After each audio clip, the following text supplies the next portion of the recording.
fluff freaking Facebook. But I'm like, I said, concern over this industry is in air quotes manipulation. Okay, got it. Fluff off. Anyway,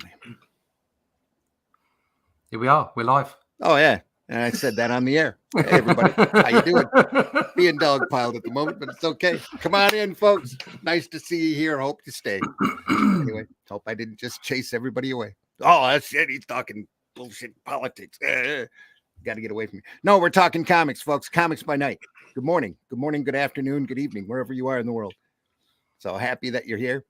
We are on camera this time. To start with, we're going to be looking at some Ian Gibson material, Halo Jones, this morning. But first, I want to welcome you in. We are the Indie Comics Network has officially become monetized, so I thought we would start this program off with an introduction to say hello. And I'm going to have to go back and look and see how we started this show. Anyway, because I just kept yapping. Anyway, I'm Randy Zimmerman. I am editor-in-chief of Arrow Comics. Love this industry. Been working in comics since the late 80s, actually mid-80s. Tales from the Anniversary, mostly independent and alternative works. Did a lot of work for Caliber, a little work for Antarctic, and a little work for everybody else that would have me, and done a lot of self-publishing on my own. And real happy to do that. If you go over to arrowcomics.store, you can see some of the works that I have done, especially while you're there. Take a look at a couple of products like The Fool. That'll be over there shortly. It's not up on the it's not over on the store just yet, but it soon will be. But Paragon, the title that I wrote and had drawn. Herobot Zero is my main character. I draw, and well, he's not really my main character. He's one of the characters I do. He's a 3-foot tall giant robot. Hope you go over there and take a look at him, as well as a number of other products that I have done, and the other folks here at Arrow. We have a lot of things planned for next year, a lot of quality. We're doing our best to give you some great comics. That's our goal. So that's what Arrow Comics is all about. Go over to arrowcomics.store and look at that. Well, I also podcast here on the Indie Comics Network, the Randy Zim YouTube channel, and we're over at the Comic Book Black Belt channel as well on YouTube, as well as a number of other places throughout the wonderful nets. We're glad you're here. We hope that you stick around for a while, because we here on Comics by Night, we look at the best comics, the greatest comics by some of the best people that you can imagine. So some great talent. Usually joining me on this venture here is Mr. Glenn Fleming. Glenn, introduce yourself. Hey everybody, my name's Glenn Fleming. I'm a writer, artist and publisher. I spent 40 years in graphics, producing brochures, illustrations, copywriting, all that kind of thing. I'm the author of 11 books, which you can find them all on Amazon. Amongst them, for the comics, is a book from New Haven Publishing about my visit to see Jack Kirby. I've done many cartoon characters. I've drawn licensed figures, all kinds of things. I'm the publisher of Comics Unlimited, which is a 100-page magazine about comics, believe it or not, artists and articles and stuff like that. And yeah, I've done lots of things. I've made a documentary about Jack Kirby. I've interviewed men who walked on the moon. I've written articles about it. I wrote a book about it. And if you want to see my stuff, just put my name in Amazon and you'll see just about everything. Great. Oh, I've been live this whole time. Here we go. All right. Also, usually joining me on this quest is Mr. Russ Leach. Russ, introduce yourself. Good morning. My name's Russ Leach. Yeah, it's important to be here because we do this show every week, and we display some of the classics, some of the greatest art out there. And so I'm really into that. And that's why I'm here every morning doing this, every Friday morning doing this. I've been in publishing and production and design since 1987. So it's an awful long time now. And in 2010, business changed for me and I got the opportunity to be in the place that I wanted to be. I got to draw comics. Since then, I've been in lots of independent comics, done stuff with people like Unstoppable, and it's all manner of bits and pieces. over with Marcosia, but also managed to work on big IPs like Ben 10, Batman, did 2 runs on Doctor Who, produced a whole bunch of stuff for Marvel as well. So been around, and then got my own books as well, which have been published by various publishers, and you can go find them on Amazon, Barnes & Noble, and I do believe one of them's even out through Diamond now. There you go. So you can find all that stuff there. My art's changed over the years. You can find out all about that on my channel only, the Comic Book Black Belt YouTube channel. And you can sign up for the latest stuff over my website, russleach.com. In fact, you find examples of lots of my work over there at russleach.com. And also I'll be here twice a week with the guys. Great. Also joining us, and I want to point out the chat is open. The chat is open, folks. We're so happy you're here and watching. So take care. And I was waving at a camera that wasn't aimed at me. Thank you. Also joining us is Mr. Whiskey. Whiskey, introduce yourself to our audience. Everybody, how's it going? I'm Whiskey. I'm a 3D artist and designer. I do 3D models for production, action figures, miniatures, and stuff like that. I'm working on my own comic called Driftwood. It's a story about necromancers. I do a bunch of 3D modeling. I guess that's my shtick. Commission work. I do stuff for production. I do consulting for tabletop game development. I have a tabletop game in development currently called Banner, Steed, and Lance. It's do with jousting and knights and all that kind of stuff. And I've been doing this for since last 15 years or so, give or take. Yeah. And you're from the ununited state of Ontario. Yeah, Ontario, Canada. Yeah. We were going to annex you guys after the Civil War. We just never did. But anyway. I'm not sure if that's a net benefit or a net loss. No, neither am I.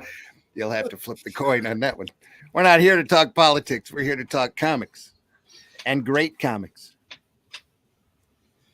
So there we are. Folks, Halo Jones by the late, great Ian Gibson, written by Alan Moore. From Titan Books. This is a great reprint book. Any reprint book that you find from Titan, and here's a list that at the time of some of the books that they printed a lot more books since then. Mostly English works, a little bit of European works besides, but or British, I should say, right? Yep. This is originally published in 2000 AD, one of the greatest comic magazines of all time. And yeah, there's nobody out there that can refute that. Well, we'll go with that. Yeah. It was one of the greatest comics of all time, without doubt. An incredible run from 77 to 97, a good 20 years of incredible stuff. In the same way that we had stuff in the 50s and the 60s. It was part of the zeitgeist of the late 70s. It was punk rock in comic form, I think. It was a scream, and it was a very culturally important, and it had some of the greatest artists that we've seen produced come through its ranks, and it was great. It gave young people who were interested in this, because obviously it's science fiction mostly.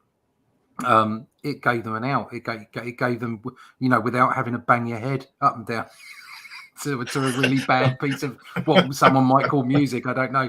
I was never old enough to be a punk, but I suppose this made me punk rock because I absolutely loved it. And it's so much of 2000 AD was so very subversive in a way that only one comment on this, in a way that so many people now just would not get. They wouldn't appreciate just quality. How brilliant it is, the subversive nature of it. Quality. It is fantastic. All you need to do is just look at a Judge Dredd strip and realize that you're cheering for the fascist. You hate the fascism. You hate the fascism. It's awful. But Judge Dredd is great. And look at his suit. and he's beating up the bad guys. It's totally subversive and absolutely brilliant. And you know, Ian Gibson was a big part of that and produced some fantastic original work. He's looked at one of the founders of 2000 AD. Worked on Dread. His biggest book was one of my favorites, Robo Hunter. Yeah. And if you haven't seen that property, it's well worth your time to take a look. And I think there's at least 2 volumes of that material out. Look at how thick that book is. That's a great book.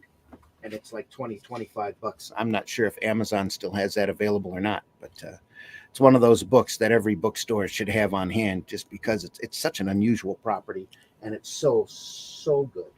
There's a lot of content there in that book. There is. It's heavy too. You could probably beat somebody to death with it. If you tried hard enough, you can beat somebody to death with a playing card. But anyway. I just wish that Ian Gibson had done more color work. You know, I think he's colored that illustration on the cover there. There's some of his work there. And you got 2 of the best writers in comics there as well, Alan Grant and John Wagner. Grant and Wagner. 2000 AD was literally the farm for Vertigo, much to Pat Mills' dismay. Right. Watched a lot of that talent disappear and go over and work for DC here on the Vertigo line. A lot of very familiar names cut their teeth and figured out what they were doing in 2000 AD. So you can't go wrong with any of those reprints. Rebellion currently owns that work, and they're still publishing 2000 AD, but they had a change in rights about the late 90s that really factored in on the quality, and it's not the same as it used to be.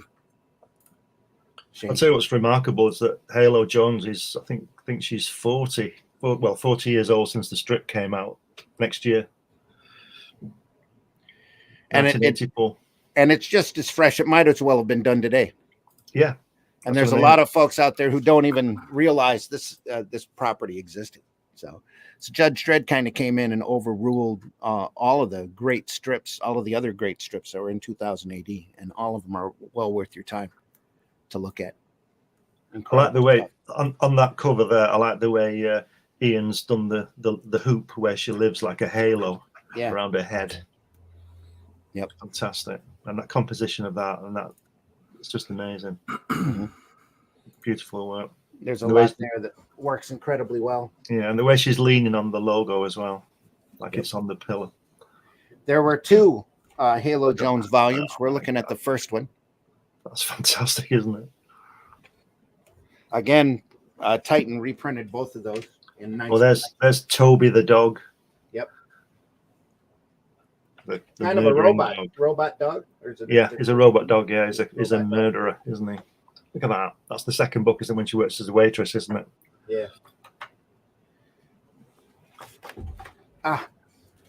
So uncoordinated. I saw trouble this morning. Yeah. In the late stumbling 80s, around here, folks. Sorry. In the late 80s, this was actually a play, and I went to see it, and everybody was jumping. It was really dark. The set was really dark, and the play was going on. And then all of a sudden, somebody screamed in the audience, and everybody looked around to see what was going on. And people kept screaming. And there was a guy dressed as Toby the dog, going down the center of the chairs, on center of the aisle, on all fours, touching people's legs. It was absolutely brilliant. And what he did, it was fantastic the way they did it. I don't want to give away the story too much, but he's not a nice guy, this Toby the robot dog. And all through the play, he would appear, and he'd walk across the back of the set on all fours, like he was looking for her, you know what I mean? He'd pop up in front of the people and look round like he was looking, and he's looking for her. She's obviously on the stage, but you understand he's on the spaceship while he's going around trying to find her. It's really, really well done. Really well done. Cool. Nothing to do with Ian Gibson, but it was good. Yeah.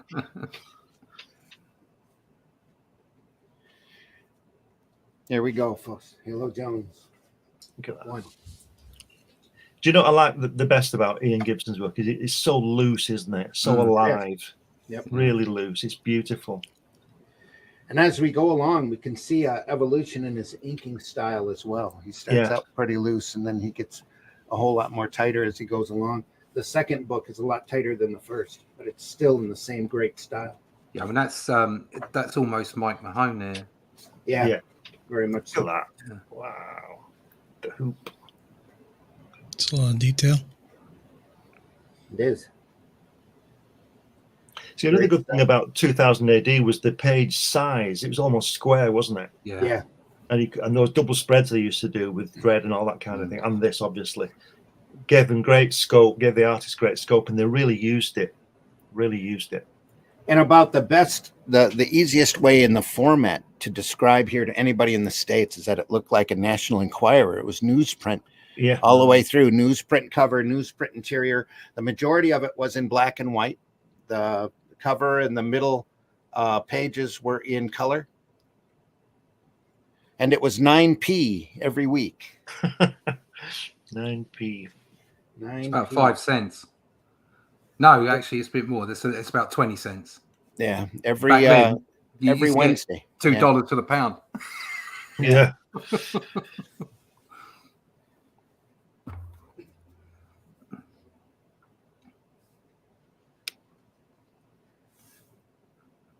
It's kind of a futuristic story. Yeah, it was in the 50th century, wasn't it? So it's way up there. I always get I don't know, it's probably just me, but I always get sort of Debbie Harry vibes from the way Ian Gibson draws. You know, you saying about the punk and everything. Well, it was. I know this is after it, but it was a similar time. I mean, Debbie Harry was big between 78 and 82. Yeah. So this is just after, yeah. But I've got a Debbie Harry vibe from her. But the artwork is amazing. It's a statement at the time. Like, everything they did right up until late 80s, sort of up until about 88, was just stellar. Yeah. And look at that. Was it the late 80s? They changed their rights, ownership. It might have been around there. I don't know exactly, but I thought it was the late 90s, but I could be wrong. I think it was the late 80s. Yeah, they definitely weren't as good as they. I mean, it was still pretty good stuff, but those early years. When did it start? 77 or 76? 77, yeah. 77, I believe 77. Between 77 and 85, they were absolutely rocking it. Yeah. There is a great documentary. I believe it's available over on Amazon Prime. Thrill Power, I think it's called. That's got the history of 2000 AD. Really, some nice interview spots with Pat Mills. I mean, and as much of the talent as they could get. I never considered the work to be subversive or punky at all. I had caught this about 4 or 5 years in. There was an article in Fantastic Films magazine talking about how great 2000 AD was, and I was like, man, I need to find some of those. I was working at a bookstore at the time and had a guy bring in, within a month of me reading that article, he brought in a grocery bag filled with 2000 ADs and asked me if I wanted them.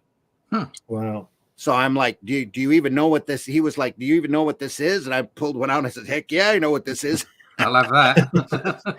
How much you want for them? I think, subversive is 2000 AD's middle name. Yeah. It's Judge Dredd, Flesh.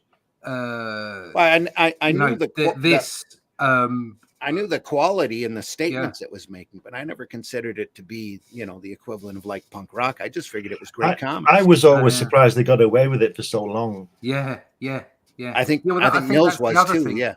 I think that's the other thing is, but as the title went on, it became less subversive. Yes. And that's what the magic of the title was. That's what the magic of 2000 AD was. It was. It had its milk toast takes on stuff and what have you, but the writing was so damn good on things like Judge Dredd. On this, there was some of the Tharg's Future Shocks as well. The one pages. Yeah, they were great. And they all had commentary. This is again, don't want to talk politics, but bearing in mind all the crap that's going on at the moment and the way people talk about comics always having this and that in them. Yes, look at the commentary that was going on in Yeah. 2000 AD stories, like Roadbusters that ended up being ABC Warriors. It doesn't mean that it was in your face and slapping you around the face like a big wet fish. Okay, it was there for you to discover. It was for you to find within the pages. Well, that was And that, as that a was, young, sorry, sorry, go as a ahead. young Go ahead. as a young boy, you know, late 70s, even I was seeing that. It was an education. I could see the political and the emotional aspects of what was going on in the pages of 2000 AD. And like I say, you've got this terrible dichotomy on things like Judge Dredd, who's an absolute fascist, but you were on his side. He was the main character. He's the guy, you know. And a lot of these stories had those mixes to them, and they made you rounded. But, you know, they set you up to have discussions about the real world and about the complexities of the real world. Nothing is ever black and white. And you know, a black and white comic that showed you that it wasn't, that it was shades of grey. It was inspirational. And growing up younger, I mean, I know you talk about the 50s and the 60s and how inspirational, how great they were and how formative. But being able to grow up with this, with the reprints that I got in Captain Britain, and then through into the 80s, the comics I was picking up in the early 80s, it's like, what a time. What a fantastic time. Yeah. To have so many different things come to you. It's brilliant. This is really politics done right. You know, it's done with it. Yeah. It's a point of view that has a quality to it. Yeah, it's subtlety. Yeah. that word that seems to be lost. But at the same time, you had great adventure. You know, going on. Yeah. Well, that was what made it so great, is because that, yes, there was some politics, there was some ideology, there was some ideas, okay, and they were sunk into a story that was not about those things. It had those things as aspects, and it coloured the journey of the story. But that didn't. It's the same as saying, oh, well, Star Wars is about politics. No, but it has the Empire's politics within it. Yeah, and it colours the journey along the way, and that's what you should be doing. And primarily of all things, especially when you combine it with the art, 2000 AD was an incredible entertainment. Yeah, I think there's got to be a fine balance, because everything's political, isn't it? But there's got to be a fine balance between depicting the politics and preaching the politics. Yes, yeah, there we exactly. Are. That's a bell. Yeah, get on. Yeah, I fully. Go ahead. Go ahead. No, you go ahead, Whiskey. Go on. I was saying that I fully agree with that statement. Like, the allegory is good and it's well written, and it's concise, delivers the story, and drives the story across. There's absolutely nothing wrong with political intrigue. There's nothing wrong with a good space opera with warring factions and political strife and all that stuff. But if it's preachy and agenda driven, and its point is to further along collectivism or us first them, instead of telling a story, it just takes you right out of the suspension of disbelief, and you're no longer reading a book or a comic book or consuming media.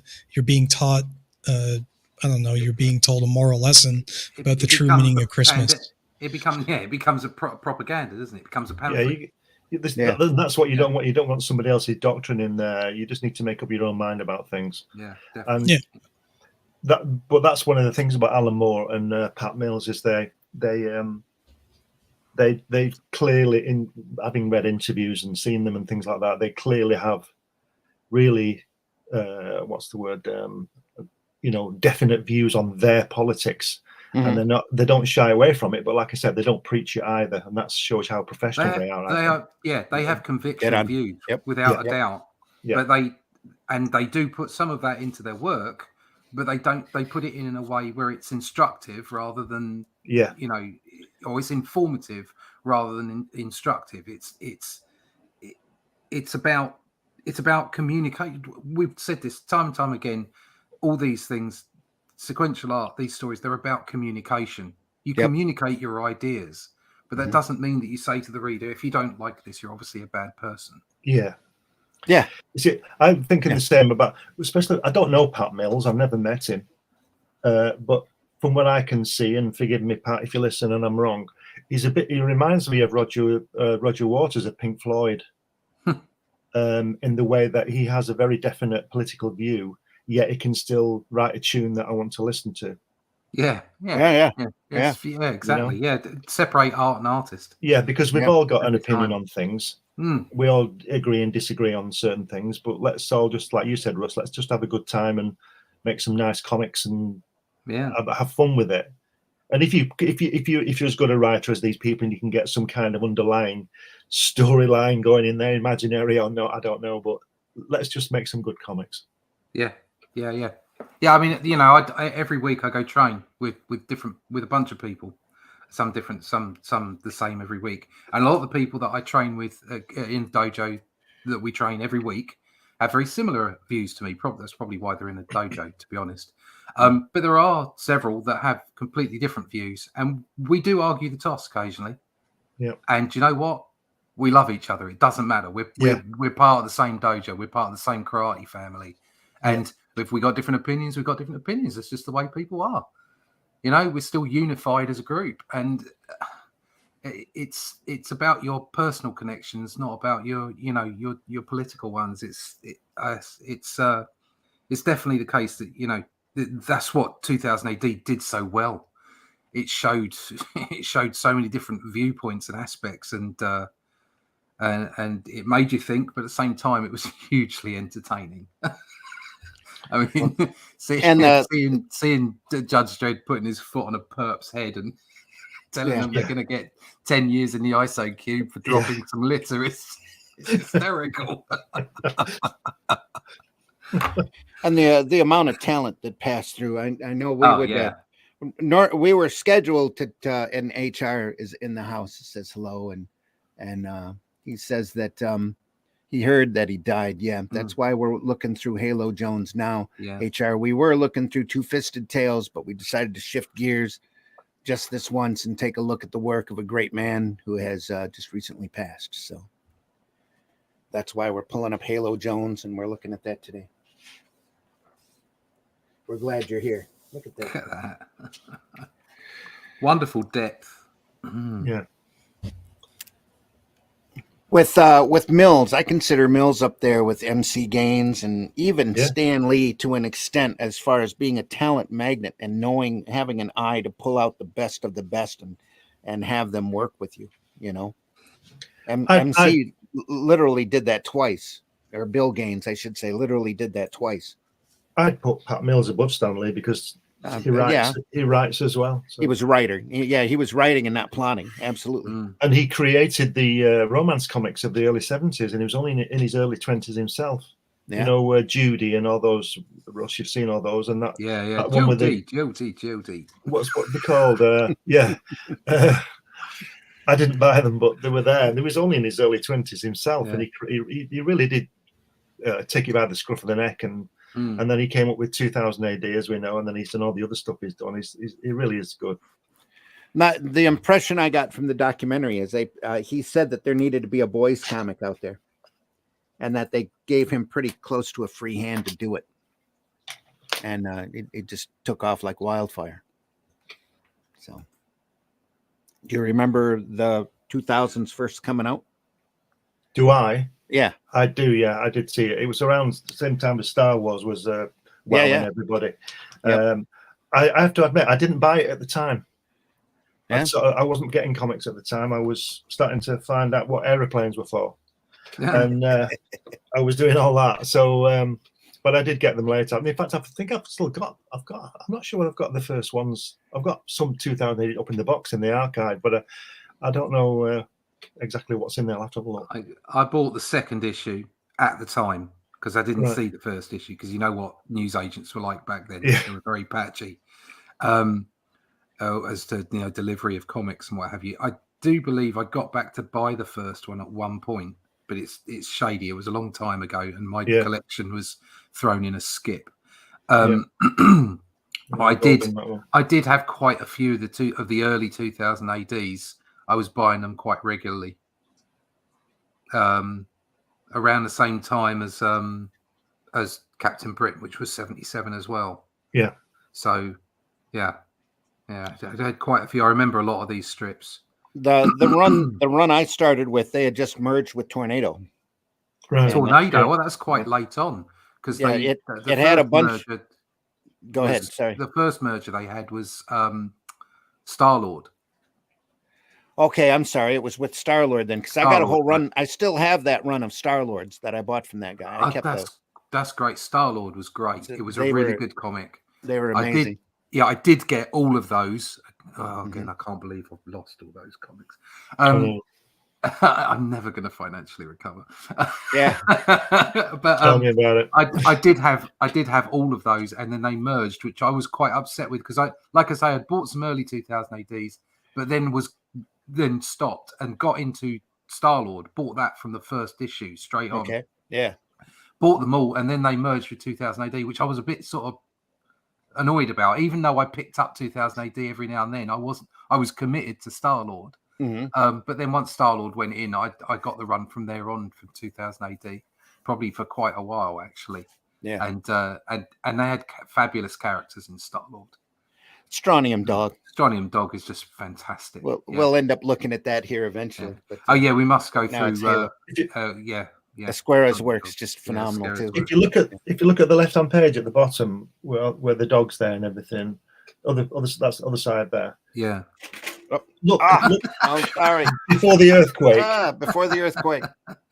Look how how can I put it? The composition of the people, because the panels are so tight. Yeah. It looks like there's about 50,000 people in each panel, and it looks really overpowering and tense. Yeah. There's so many people there, and then they burst through on the other page and they go through the little doorway thing. Not scared of drawing lots of people, is he? I know, it's amazing. I mean, that top panel as well, the top long panel on the opposite page. Where, how many people are actually there? There's probably about 10, but it looks like there's about 500. 3, 4, 5, 6, 7. Yeah, about a dozen. Yeah, if you count the big alien there, and it's just wonderful. Yeah. Because I always used to think, if you look at Kirby covers, sometimes he'll draw about 15 people, won't he, on the cover? Mm-hmm. And I often, it makes me laugh because I wonder if they had sort of quiet bets with each other about how many people they could get on a cover. Well, I think Ian Gibson's won the bet with those panels, with 400 people in each one. It's damn impressive. Yeah. 2000 AD had about 5 different features. Each feature was 5 pages long or so. Some of them were a little longer, depending upon the story needs. And then they were filled with Tharg's Future Shock. Future Shocks. Yep. Look at that. Look at that guy on the page. God. Yeah. Got a guy down at bottom left looking around at the credits. Little drummers. Yeah. Got a bit of eerie to it, hasn't it? Yeah. Mm-hmm. Wonderful. It's just so loose as well. Like I said, I love the way he draws. He draws skinny people, doesn't he? Yeah. He's very cartoony. Yep. Very moody though. Lithe and flexible. Yes. Yeah. They're very moody and they're very angry, aren't they? Look at them all. None of them are happy. Yeah, it's a very dangerous world that Halo's in. They're being overly cautious. That's why they've got the dog character with them, Toby. Yeah. Look at that guy at the bottom, like Elvis. Yeah. Fantastic. But just great clothing, great hair, just crazy stuff. He's sort of similar to Mobius in the way that he creates the world, doesn't he? Mm-hmm. You see Mobius's drawings and those strange hats and boots that they all wear, but they look like they could be real. Yeah. But he sets the tone and the entire world that they're in. Mobius is another one that we need to take a close look at. Pretty good, wasn't they? So much stuff to show, so little time. Yeah. That water instrument thing, kind of like a cross between like a cello and like a double bass. Double bass Chinese instrument with the the bow and maybe a harp or something. I don't know. Yeah, Sitar. It's like, but it looks like it'd work. yeah, it does. Mhm. Does it say what it's for in the comic? I Yeah, haven't she does really- music. It's like a lute guitar. Looks Why is it good. in the water? She's Why not? Why a not? magician. No, Yeah. why not? Yeah. Yeah, she's a magician, a musician. Same thing. It's right on the verge of being professional. Yeah. Fantastic.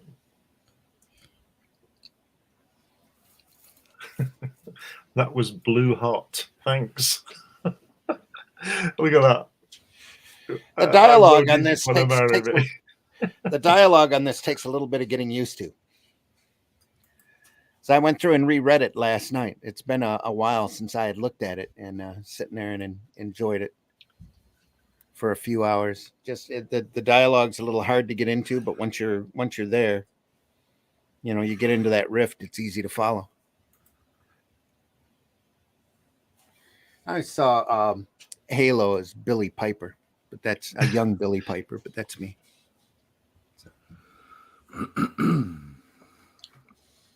I don't think Billy Piper was alive when these were being drawn. Probably not.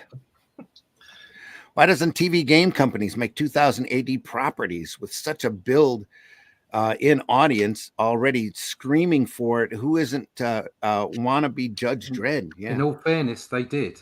Yeah. Who is it? Rebellion? Rebellion own everything? Rebellion owns it now, yeah. Rebellion own, and they have made games over the years, and they've just not hit through. They've just not sold. And the other sad thing is Judge Dredd is such an overpowering property that there's been 2 movies attempts made, but there's so many other properties in 2000 AD that need to be on film, just desperately need to be there. There are fan films of Strontium Dog and Rogue Trooper up on YouTube that are real fascinating to see. Very low budget, but very well done. You could see the love in the production. I could see Rogue Trooper being relatively straightforward to make because of the fact that he's on the war world. David Bowie's son was making it, wasn't he? Was he? Yeah. It's been in and out of production for years. Yeah, quite a few of their properties. It just doesn't catch on. Yeah. Yeah, Duncan Jones, David Bowie's son, was supposed to be producing it. So I don't know what's happened with that. Rutger Hauer was signed on to be Rogue Trooper there for a while. He's too old now, though, isn't he? Well, he's past now. But back when he was in his prime, there was a lot of big rumors going around saying they were going to do a Rogue Trooper movie with him as the star. He was 40 in Blade Runner. Yeah, and that's 1982. So he would have always been. He would have been good, but I think he would have been a bit old, really. I think he would. I would have cast. I would have cast Cillian Murphy. Who? Okay. Peaky Blinders. The guy with the the guy with the eyes. They got that handsome guy with those green eyes, blue eyes, whatever he's got. Yeah, he's Oppenheimer. Yes. Okay. Yeah. Like, I gotta he's watch got both of those shows. Yeah. Go ahead. Sorry. He's got the same kind of features as Rutger Hauer, very handsome, very airy and bright, piercing eyes. But he's obviously younger. Enjoying that. It's tight. I was thinking about the reason they don't make a lot of comic books into games. I think it probably has to do a lot with if we circle back a bit, just a lot to do with the artists themselves that are working on the projects. And games for the most part, either if you're working for a big studio and you don't get to do what you want to do, or if you're working independently, it's likely hard to get the rights for a lot of this stuff. And they're probably more interested in simply just creating their own art. It's like any indie creator out there.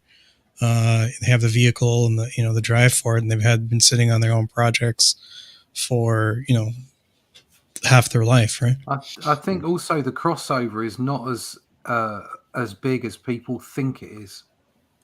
Yeah, there has to be interest. Yeah, so for instance, there were quite a few comics made of computer game properties. Obviously, Sonic the Hedgehog does well, but that's a kid's property. They did Mario comics, I think. They certainly did things like Mortal Kombat.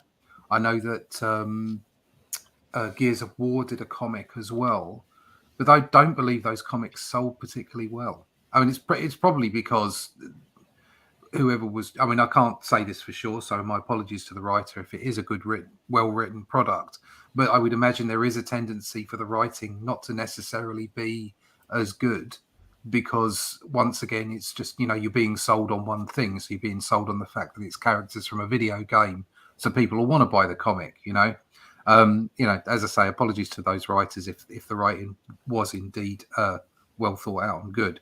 But that is that is something that does happen. So that crossover between comics and games just isn't as big as people think it is.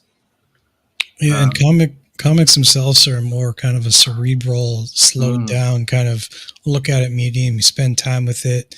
Yeah. You look at the art. It's all very still.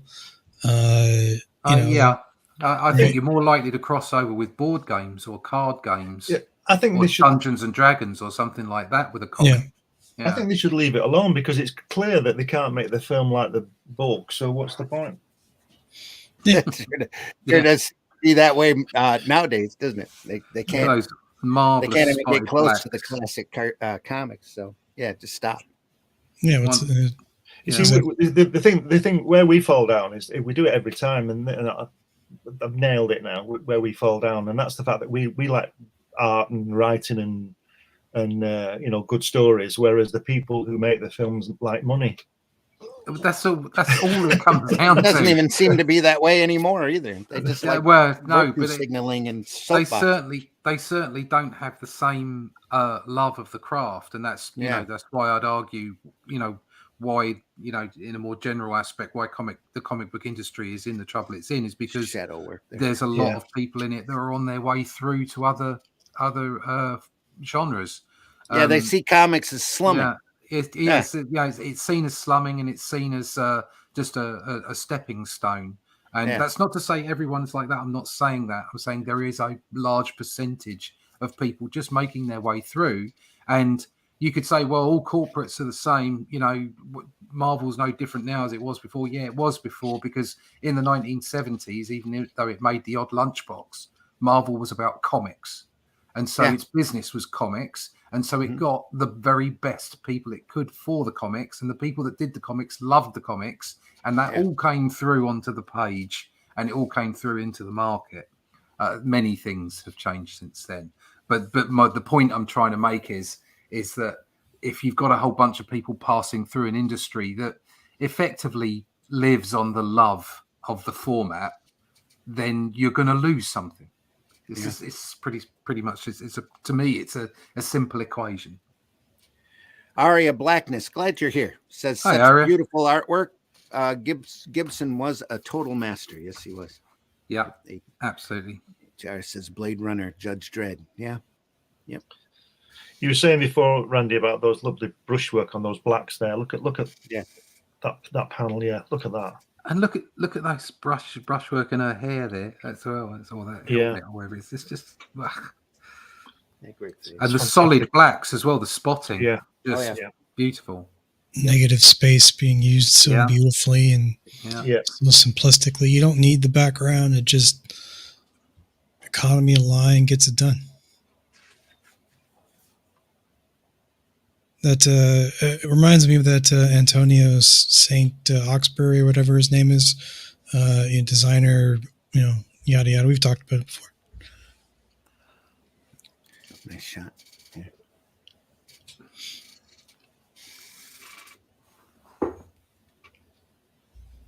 It's fantastic, isn't it? Yeah. Absolutely amazing.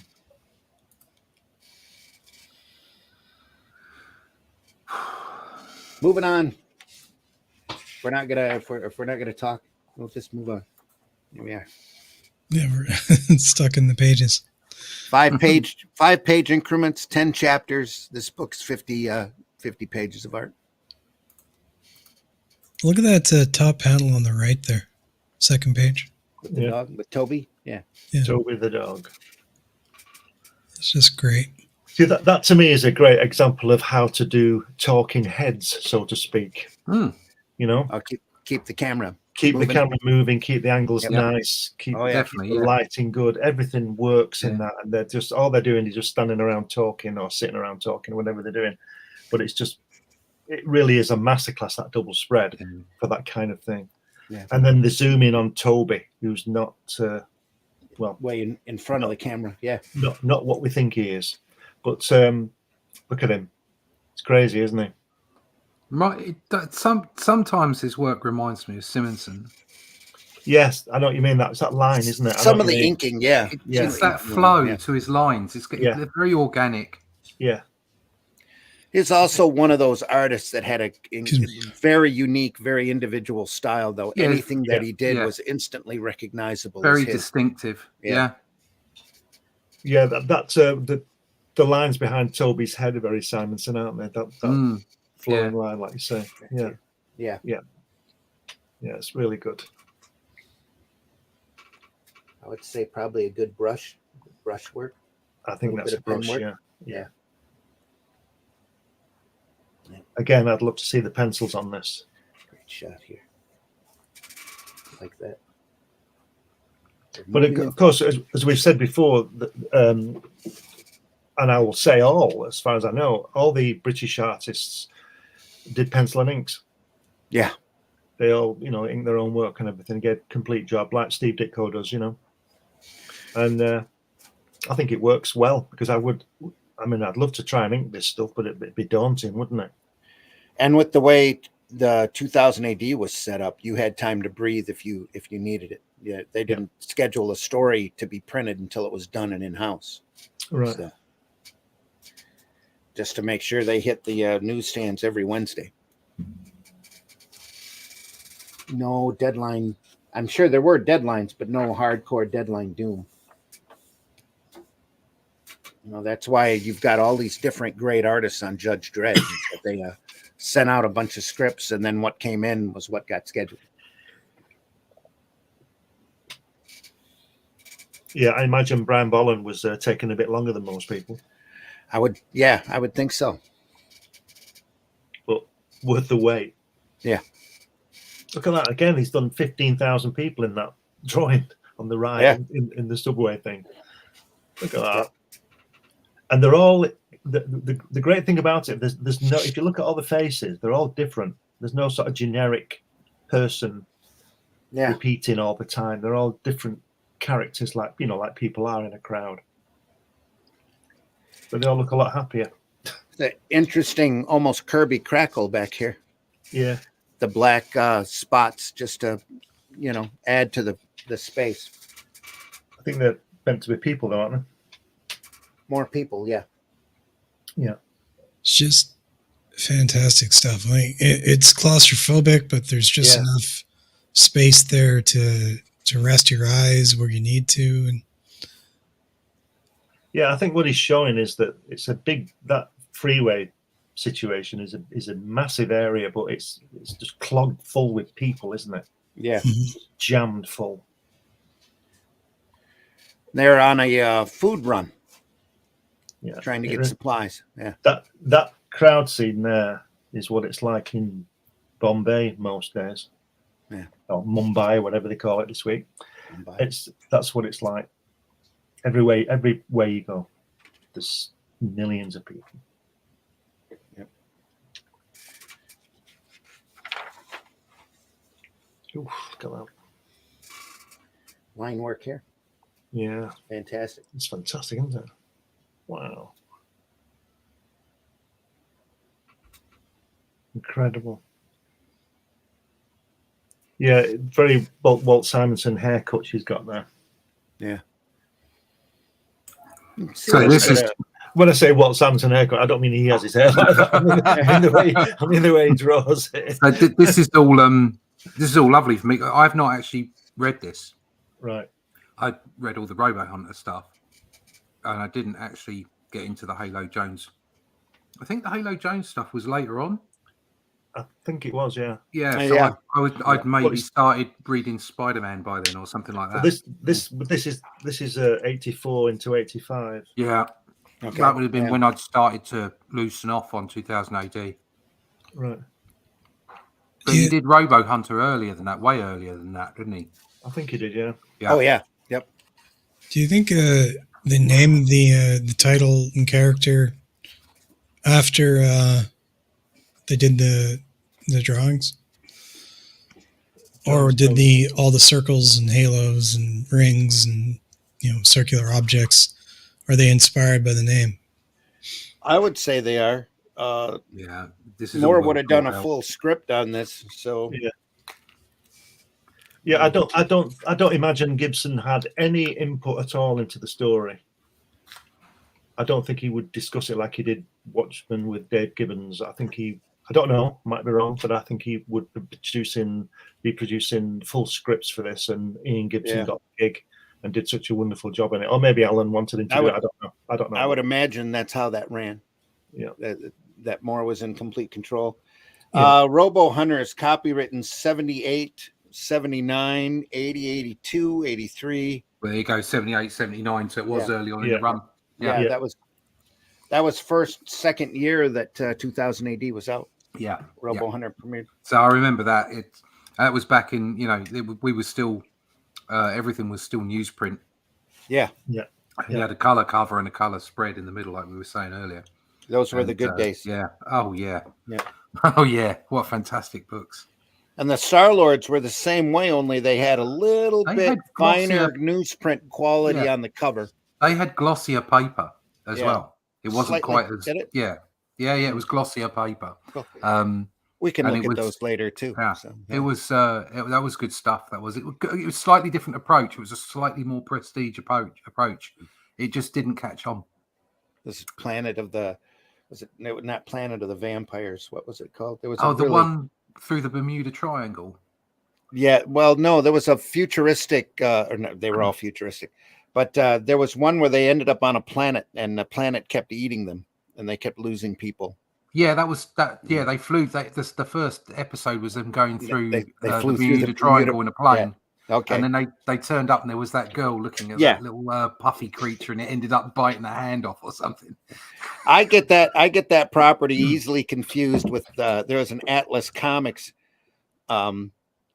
comic that ran for about 3 issues called Planet of the Vampires that has an entire spaceship landing on a planet, and this whole crew comes out, and then they're slowly whittled away by the planet down to about a half a dozen people.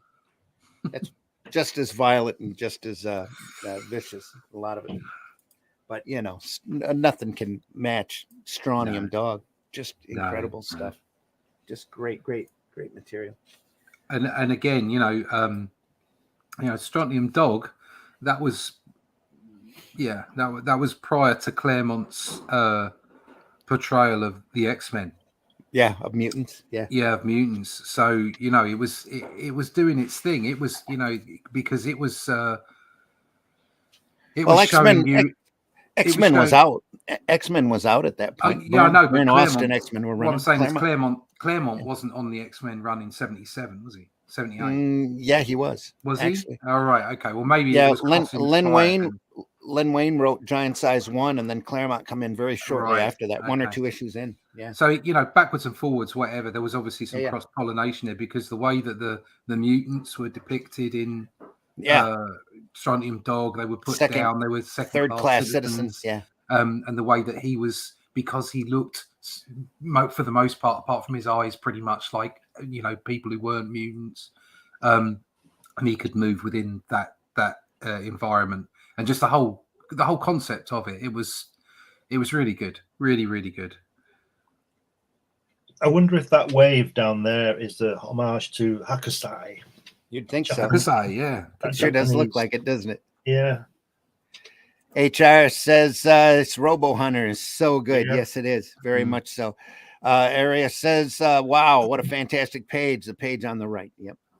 And Genuine Dave's in the house. Ian Gibson art. That's some beautiful stuff. Yes, it is. Yep. Just gorgeous stuff. Interesting how he draws water. One of the most complicated things to render effectively. Yep.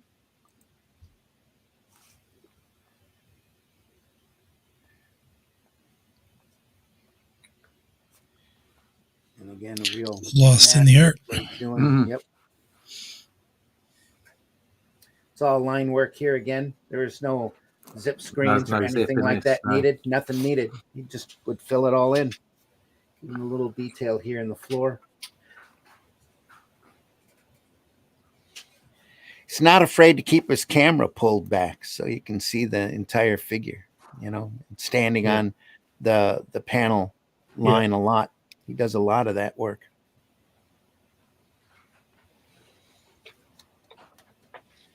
They're good at it too. Like setting it up so it looks visual. Oh, here we go. Let's get some line work in, some shading. She has a Zenade. In her hand's a little egg that when you drop it, it puts people into a Zen state of mind. A Zenade. Zenade.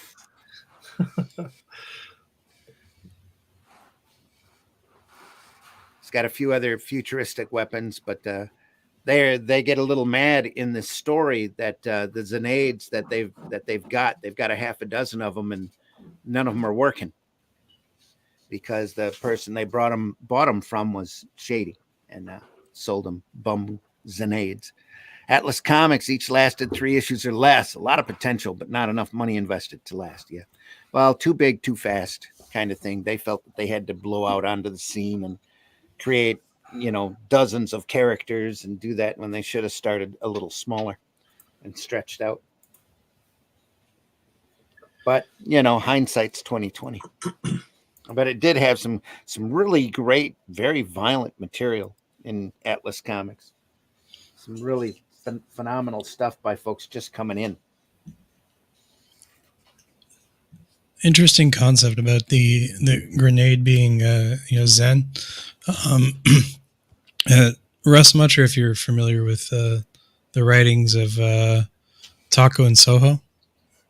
No, not in The Unfettered Mind. Have you heard of that book? I've heard of that, yeah, but I'm not intimately. I don't know it deep. No. So yeah, so they being able to like perform justice or arrest somebody or even like engage in combat is you're actually better at it when you're in a Zen state because of your reaction times, because you have to let go of your muscle and then relax, right? Or if you're just relaxed, you don't have to let go of that tension to react. You just react. All right, cool. So all line work here. Well, I'm half asleep most of the time, so there you go. Yep. Zenade, a 50th century weapon, which, when used against an opponent, makes that opponent incapable of anything but meditation, intuition, and complete non-aggression. That's handy, Harry. Yeah. What, sneezing? Great illustration there. Is there a cat sneezing in the background? Nope, not here. No. Max, we miss you. Where are you? Anyway. We miss the snoring. The wild brown yonder. She throws a Zenade, it just plops, just breaks open, does nothing.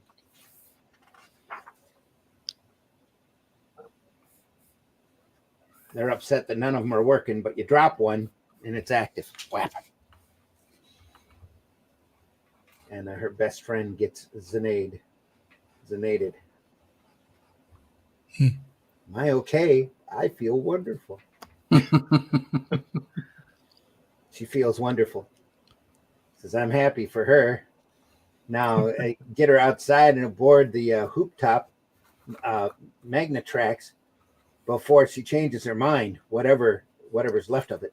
Yeah. She's afraid of the open air. She has to have walls around her. Agoraphobic.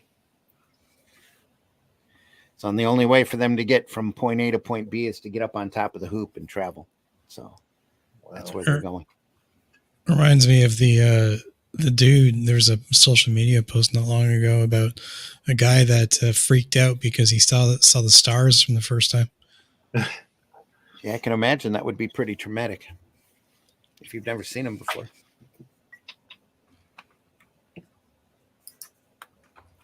Wonder why he was so sequestered. Gentlemen? Had an illness or something that they didn't trust him out in the open air. It could just be urban life. Could be There that was a- too. Oh yeah, that's true. City life with the light pollution. Yeah. I watched a program a few years ago about a guy who was a scientist in Antarctica. It was real, documentary thing. And Mhm. his son had been born there, and he'd been there 2 years. It was two, his son, and he'd never Mhm. seen a tree. Mm. And they were going home to New York, and he was going to see trees. Lovely. Cool. Yeah.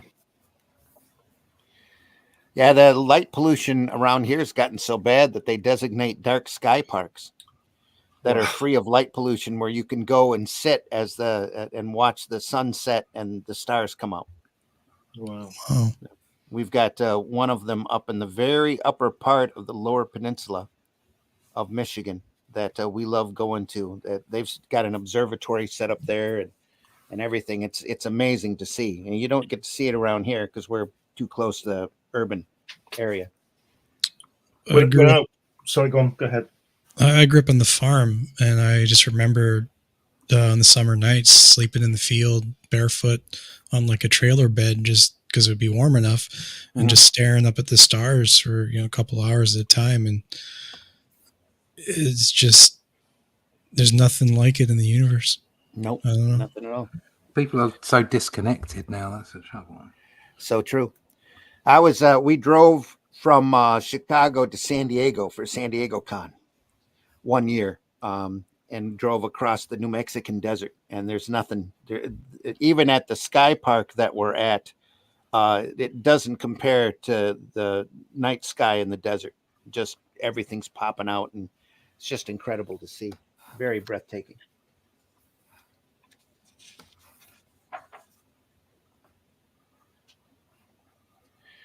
They're up in the open air now, and then the Zenade wears off. Back to anxiety. Ah! Where are the walls? Exactly. Pulling her hair. Oh dear. Get back in quick. Oh They have dear. to get her down the hatch as fast as they can. Of course, they get down there, and there's another group of ruffians. Oh dear. Yeah. Look at the way the feet are solid on the ground as well. Yeah. Aren't they? They look like they're actually standing on the Yeah, ground. yeah. The All weight panel through border the knitted. legs. Yeah. Yep. Nobody's standing upright. They all got bent legs. Oh, wearing a lot of They're all gear hunched too. over. Yeah. They don't look like somebody you'd want to meet, do they? Yeah. Oh, there they go.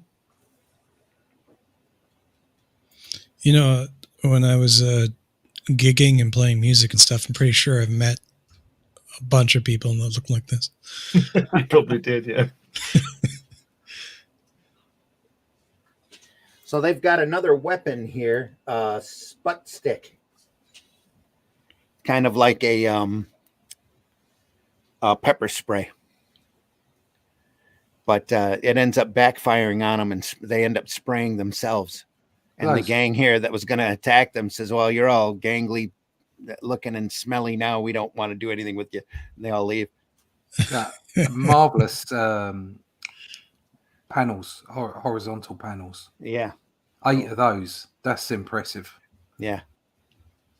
Again, the page dimensions allow him to do that, don't they? Mhm.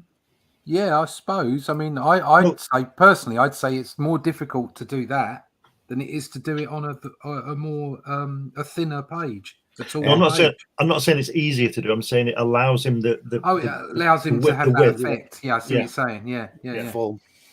Yeah. No, that's so clever. I mean, Plus, if go ahead. if you took let's say an American sized comic, a normal sized comic, I think you'd have to go across 2 pages to get that kind of effect. To get the effect, Yeah. yeah, Yep. definitely. And they reprinted a bunch of the 2000s over here, as in some of them tried to even color them very poorly, I might add, as quality comics, and Eagle Yeah. Comics Yeah, so those, were like Yeah, that. I've got a few of Only them. they took that square page and they stretched it right. in order to fit the American comic page. It was really an embarrassment. I never noticed that at the time. very terribly done. I'll have to go back and look at a couple of those. It's just it's shameful, really. But here with the 8 panels, the 8 thin panels, you're seeing an addition of tension here for the action as well. Everything's a lot more crowded, and this panel that has a lot going on in it, even though it may look simplistic due to Gibson's style. The story really, there's a major bit of action here where she sprays herself, and the gang here decides that they're smelly and they're sticky and they're just not worth their time, so they leave.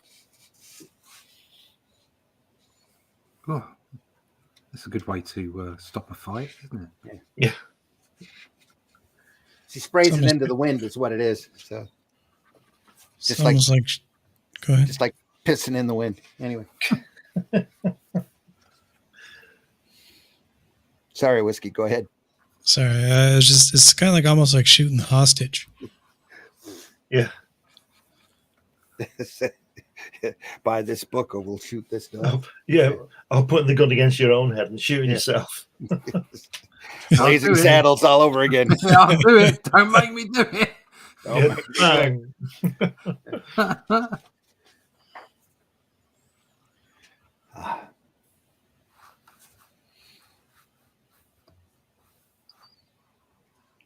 I'll tell you that the haircut as well. I've just realised who the hair is. It's like Toya Wilcox, isn't it? Yeah, Toya. Yeah.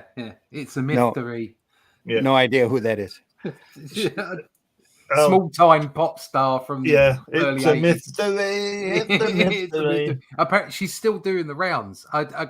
She actually looks amazing for her age. Have you not seen her YouTube thing? No. Have you not? Oh, she's married to David Bowie's guitarist. I knew she was married to someone in the business. I can't remember his name, but anyway, go to YouTube. It's the funniest thing you'll ever see. Yeah. Okay. It's really good. She's Calling her up right now. Yeah, she's an individual character. Let's call it that. Yeah, and she's. Okay. Looks great for 60. Oh yeah, I mean, when I was a kid, I fancied the pants off her. Right. Well, she looks pretty good now. She looks excellent for 60. Yeah, for her age. Yeah.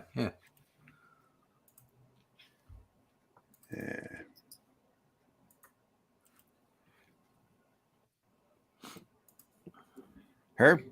Yeah. Yes, that's the one. Yeah. If you go to I don't know what it's called. I think she does. It's like a little 10-minute thing, and they're really funny. I can't remember her husband's name, but she's got a very sculptured look to her. Yeah. Yeah. She likes a good. Yeah, I mean, yeah. I wasn't. Robert. I'm not into blondes, but No, but she looks very good. she was lovely. Yeah. Right. Robert, her husband's called. Robert, I can't remember his name, but he was David Bowie's guitarist, or one of them, which is fantastic. Play that one with the white jumper on, and then you'll know what I'm talking about. But not now. Not now. Not now. All right. They're just funny. You just got to watch it. She's just funny. Robert Tripp is called. Yeah. Okay. Very good guitarist. Excellent. Yeah. Don't call Toya Mrs. Robert. Fripp. LOL. Not Fripp. Fripp. Yeah. Fripp. Yeah. Mrs. Robert Fripp. Cool. Nice in-panel letter in there for you as well. Yeah. Yeah. There was a lot of E25s and Pod 6 Yeah. throughout the whole of 2000 AD. I was going to say at the top, we're talking about the political side of 2000 AD. They we've mentioned this before, on the buildings it used to say like George Michael block, didn't it? And JF Kennedy block and stuff like that. Tariq Ali. Yeah, brilliant stuff. And whoever was in the news at the time seemed to be in 2000 AD on the side of the wall. Like what's that Union guy? Oh, Arthur Scargill. Arthur Scargill block. Arthur Scargill. That was I mean, it was brilliant stuff. And even as a kid, you don't realise just how much kids take in of the news and what have you. I was fully aware of a lot of these people's names. I didn't know the intricate details. Of course, I was just a kid. I didn't care. But you see them in these strips, and it makes you laugh. You just think, yeah, and it is subversive. It's great. It's lovely. Just to add on though, because here in the States, a lot of them names I didn't know who they were, but it didn't kill the story at all. No, that's right. It's like it's like when the Simpsons used to be good. The little add-ons that you see in Mad in the background. Yeah, and used to have jokes for jokes for adults and jokes for kids, and neither of them affected the other, and neither of them were pervasive in any way either, and that's the way this worked. I remember one of the stories that sticks in my mind was a block where a genetic gas had been let off, and everybody was de-evolving. Mm-hmm. And there were a whole bunch of apes, and I think it was Mike Mahone drew beautifully the cover.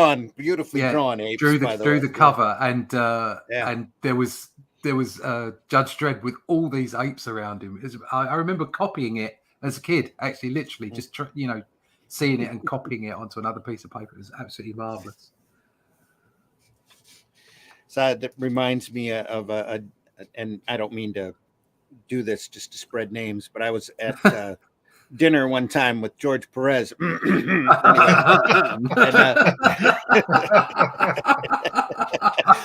Just you and him.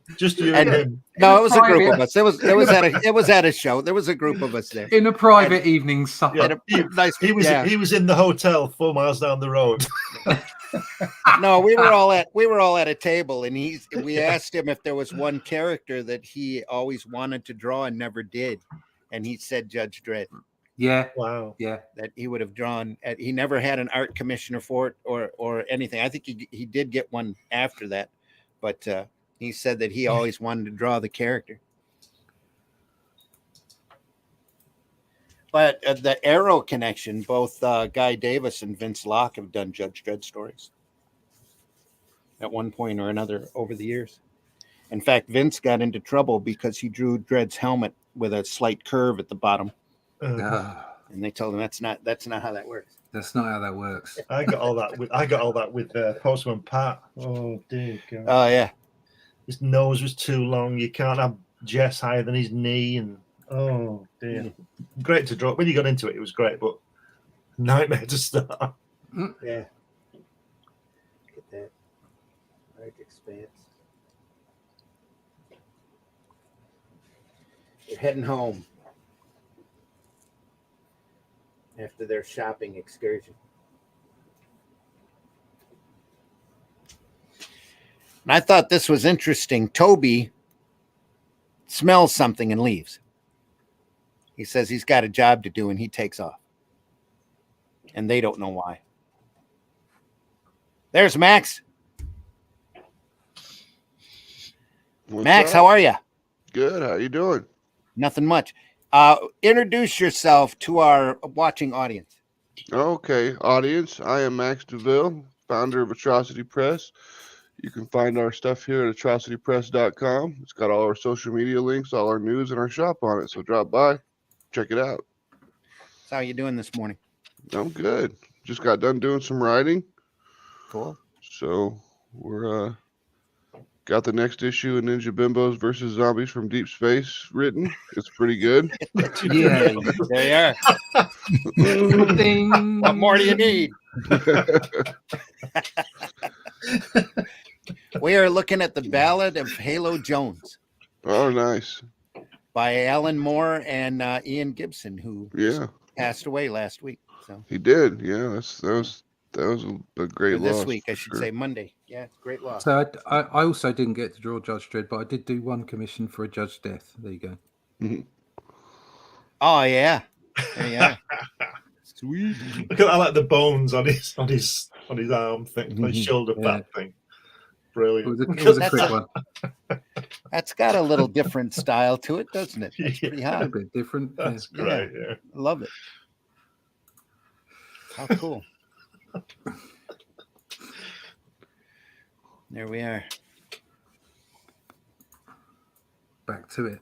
Back to Ian. coming back from a shopping trip and going into their room to find their roommate has been brutally murdered. That's a bummer. It is. Yeah, look at all that gore. Just a mess. Here, really, all you see is the shoe. They realize that she's been killed. Can you imagine coming home and being like, "Are the SpaghettiOs ready?" And then, They're all over the wall. Yes, they Yeah. are.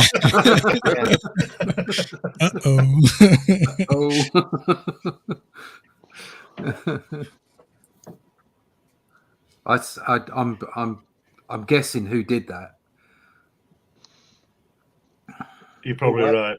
Right.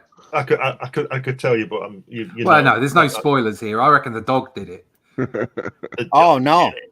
No, the dog. Right, okay. The dog was the personal servant to the girl who died. So the dog smelt her blood, and then they left a trail that he followed.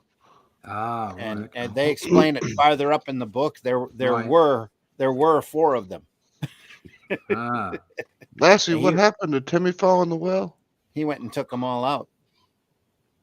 What's that, Skippy? You said little Timmy's gone in the well? Oh, no. Quick. And he's Open the broken his pouch leg. and take these tinnies to him. He'll be fine for a few days if he's got some Forex. Start of the next chapter here. The cops are there, and they call him Yeah. Heartless. The police apologize, officer yeah. taking the report, and the police officer tells him that he knew who the girl was. He says, "You didn't even know who she was." And he goes, "Yeah, I knew who she was. We were pretty tight there for a little while." I mean, obviously the art is really good. Yeah. I'm impressed. Much better than the Flash Gordon stuff. Oh, Maybe the each have Alex their Raymond place. stuff. Yeah, Yeah. decades difference here. Yeah, Oh yeah. each have their place, I think, though. yeah. Raymond for gets a sure. lot better and a lot tighter. We're just getting on Sunday Funnies. We're covering the Flash Gordon comic strip, and we're just getting to the point where he's figuring things out. And here, Ian's been drawing for Yeah. almost a 20, decade 30 professionally years. here at this point. Yeah, I mean, you look at that that splash, that double page spread at the start of that book, where he's drawn all those. No, not here. The one we were looking at, the Flash Gordon one, Oh yeah. the double page spread before you get into the strip, and it's like it's all this illustrate. I mean, that's just gorgeous. Just the pen work and the brush work on that. Let me do a long reach here. I can get it. Get out of your chair, lazy. I did. That, I mean, wow. Yeah, that was awesome. You look at that and you think, wow. That's the quality of work that he's really Yeah. known for, Yeah. And back then with the comic strips, they got one Sunday page to do a week. So you've got these great artists. I mean, great illustrators like Foster and Raymond doing their best work during that period. Isn't that one where you see those two contrasting styles there? You see that, and then you see this, and you just, it's that whole thing of, oh, who's better than who, and it's like, no, it's not about that. It's not about who's better. No, It's about what they bring to the party, and this just. You can't put one above the other with so many of these. Yeah. You have to put them all on a level, yeah, because of their uniqueness.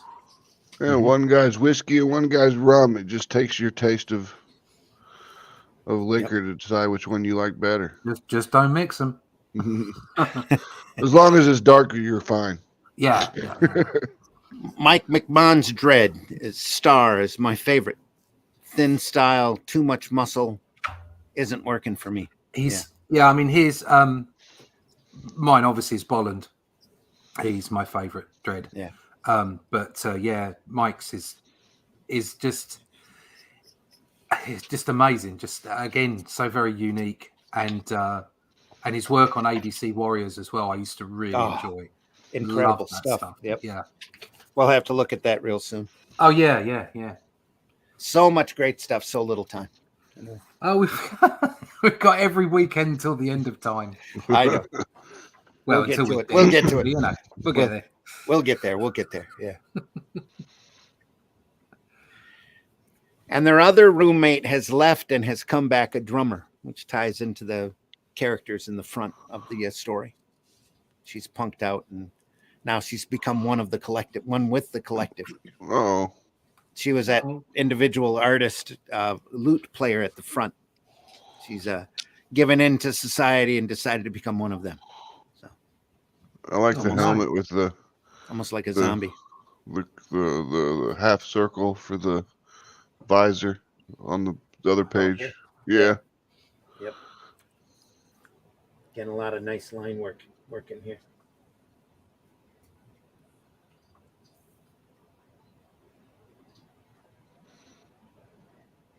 Ludi, what have you done? And then they became a funk band. They're called drummers. They have their own little beat running inside their head. They have an implant. They can count to 4. Yeah. 3, 4, probably.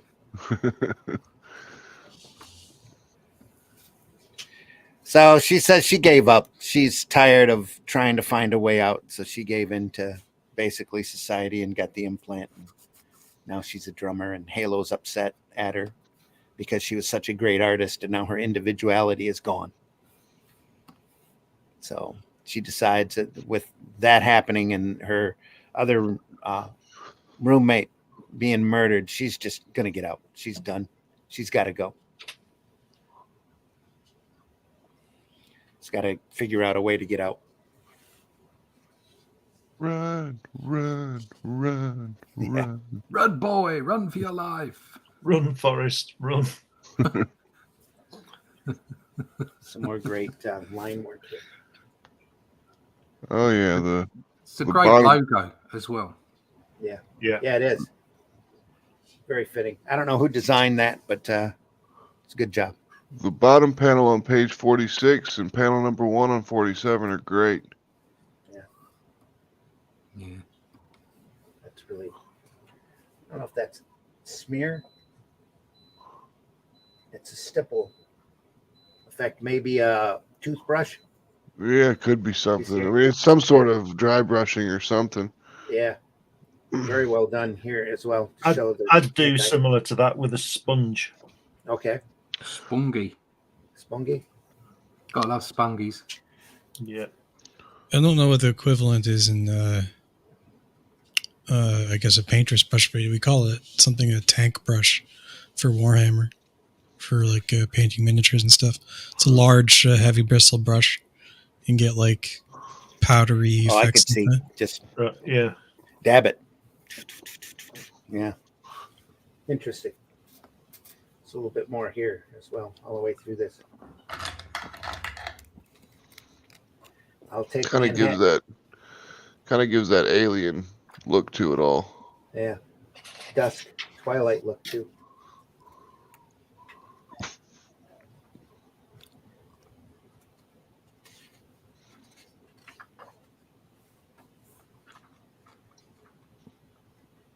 There's somebody following them. They take off running. It turns out to be Toby, the dog, who comes up at him and explains where he's been. Yeah. Hey, Raggy. I thought I recognized the scent. Tried to call you a block back. These, guess you didn't hear me. This is Toby, but where did you come from? Says, smelled the blood. The people who did it had left a spore. I had to pick it up right away. Couldn't stop to talk. Says the people who did it have you. Goes, yeah, all 4 of them. I don't want to talk about it. You're right. That was it. They're often walking. They're sleeping with the fishes now. It tore them into tiny little pieces. He doesn't have hands. That would be a really messy affair. Clawed them and chewed them. Taken care of. Nice overhead shot here. Yeah, the camera angles on this are good because they're not so static. Yeah. The big thing is he's not afraid to pull the camera back and show the whole body too Mm-hmm. when it needs it, or tighten up when he has to. I don't think That's Ian a- Gibson is afraid of anything. Mark of a good artist there. So when we were reading through one of the old things we had written today, and one of the characters that we had written is the bad guy, and he's covered in, it says, he is covered in belts, pouches, and all the angst that Rob Liefeld could muster forth.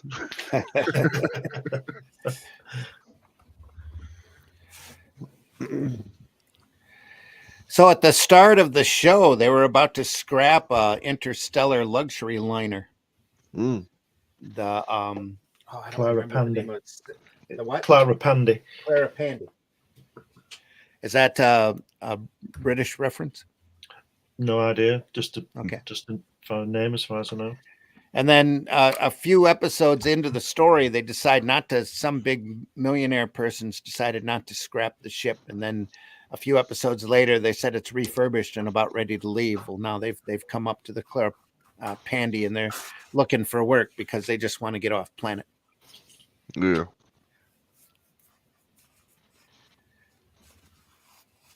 And when was this written? 85, is it? 84, 85? Yeah, 85, 87, somewhere in there. So this was right around the Judge Dredd heyday then. Yeah, Dredd started in 77. Yeah, but I mean like really picking up. Oh, didn't it? just as it's picking up. Yeah, absolutely. Yeah. Yeah, they weren't sure about carrying the strip because it wasn't their normal fare, but it was Alan Moore and it was Ian Gibson. So Mhm. they let him go. They did 10 episodes and then Kind of a no-brainer, really. yeah. I mean, if Alan Moore's like, I'd like you to publish a book I wrote, I'd be like, okay. Then they did a second book a year or so later. And I think there was a shift in their rights at 2000 AD where they insisted on owning everything, and Moore never did a third volume Yeah. on this.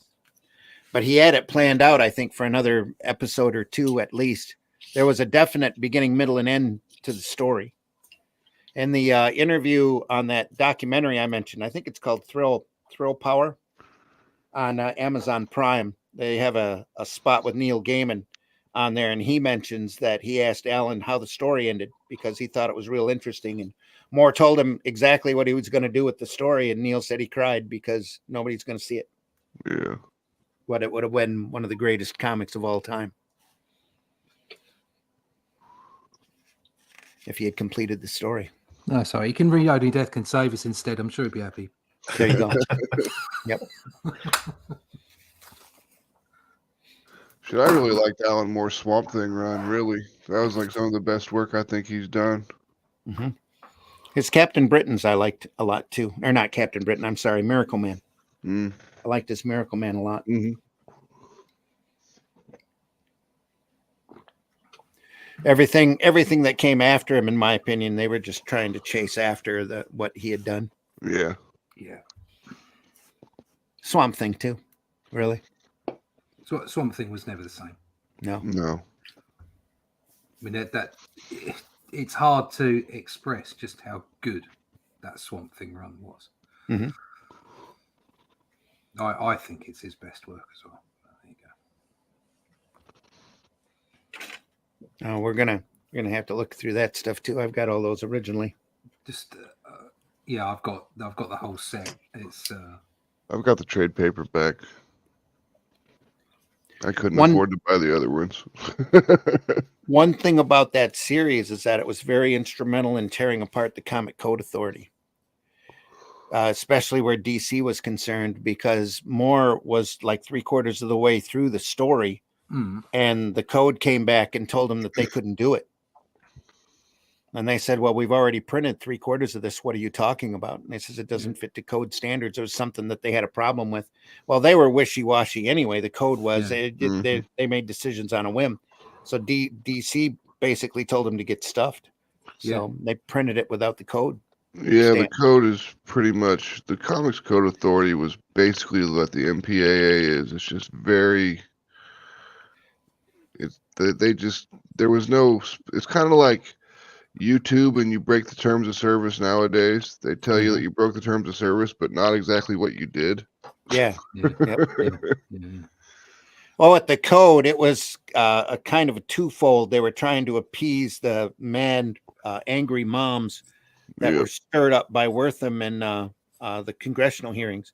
But at the same time, the people who created the code wanted to control the distribution, the comics distribution and the content. So they made up all of these silly rules that took them a decade or two to get past and break. No drug use. Absolutely nothing to do with No guns. the concern about kids or anything No. like that. It was No. all about power. It's all about Yeah. Yep. money and power Control. and control. That too. Yep. Control. You must learn control. Yes.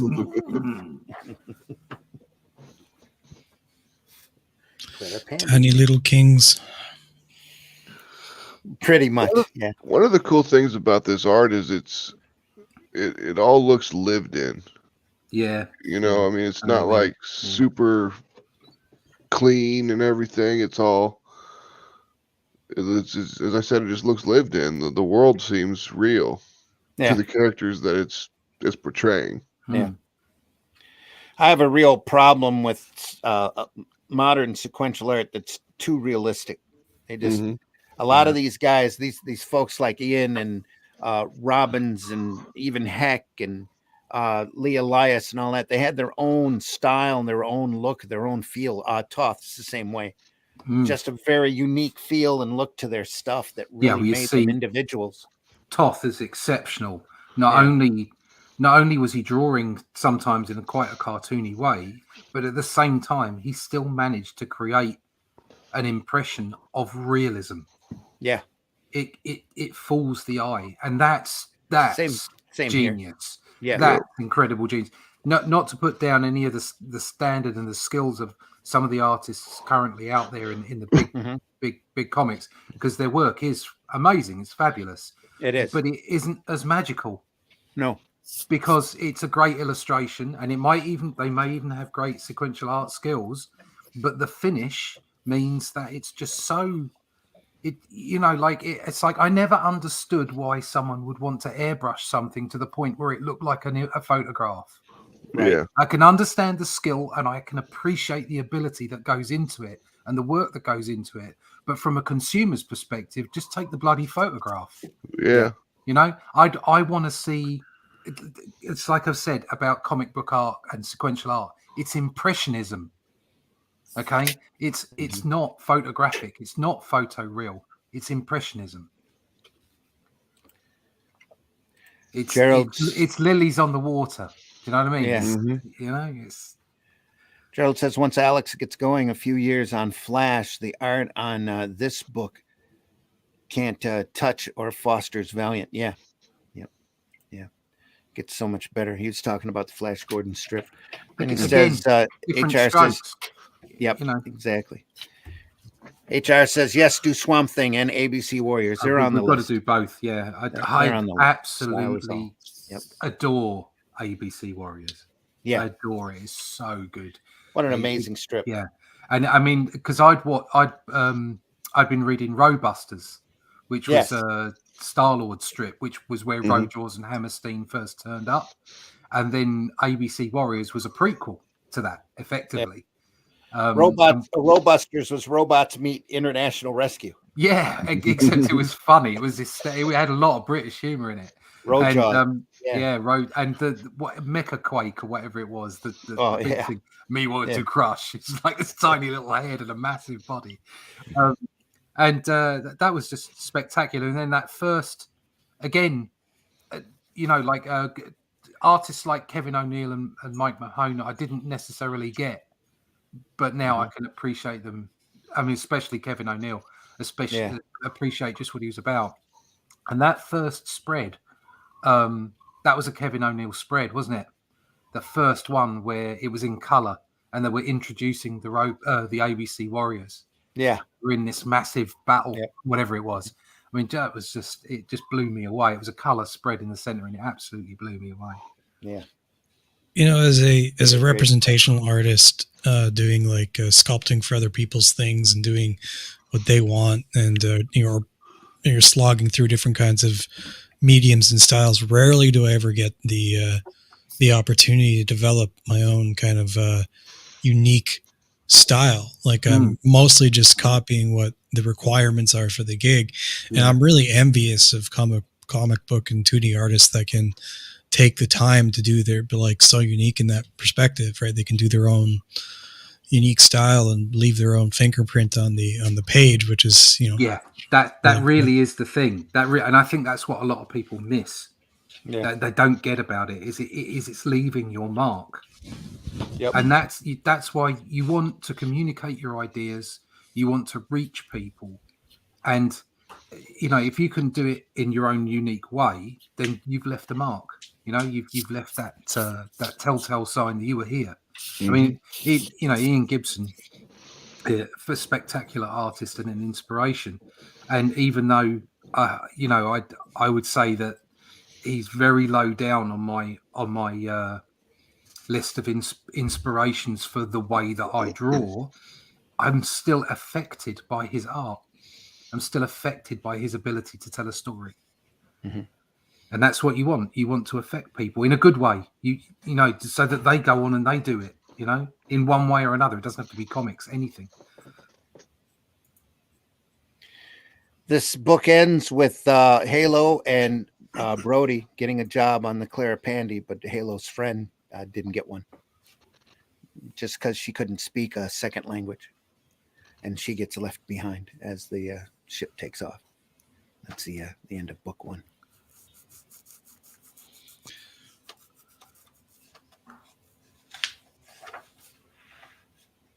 Well, it's a journey and a half. Adventure in the Hoop Life. Explanation there. Hoopla. Yep. You know, kind of wish we could just keep going. Well, we got a book 2, but we've been on this for a little over an hour and a half, so Yeah. Probably better off leaving it till next time. probably better. Do we Leave want them to wanting cover it? more? Do we want to cover one more on that, or do we want to go back to Two-Fisted Tales? Well, it's just if we have some time left at the end, we can do 2, or we can even just talk amongst ourselves. Yeah, we could do book 2 next time. Yeah, great cover there. I think it's probably worth doing book 2 back next time and then going back to Two-Fisted Tales in the new year or whatever it is. Yeah. Well, we're going to be here every Friday, no matter what. I think we're. Yeah, we We're can all do right next for that. Friday. Yeah. When is Christmas? Is it a week on Saturday? 2 weeks It's tomorrow. Sunday, isn't it? Sunday? It's a Monday. Is No, it a it's Monday? Monday. It's a Monday. Christmas Okay. Eve is next Monday, or next Sunday. I mean, Right. Okay. That's all we'll right. be here. We'll be here for that too. I think anybody who wants to join us. So Yeah, I might show up. I don't got a lot of stuff Okay. going on this year. Yeah, I'll Gotta be do what here. you gotta My Christmas holidays for me are days that I work and other people don't. Yeah, that's the one. Yeah. Like all the other days. yeah, next week's the 22nd, so we got time. Yeah, Cool. we'll cover this second Halo volume next week. Then Yeah. book 2. See what Toby's up to. Yeah.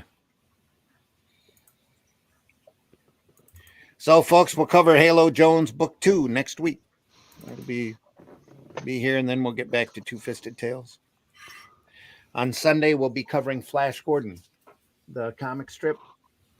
Little ways through that, we'll be covering even more this week. Where do we leave off here? Right at the Conquest of the Kingdom. Nice. Great stuff.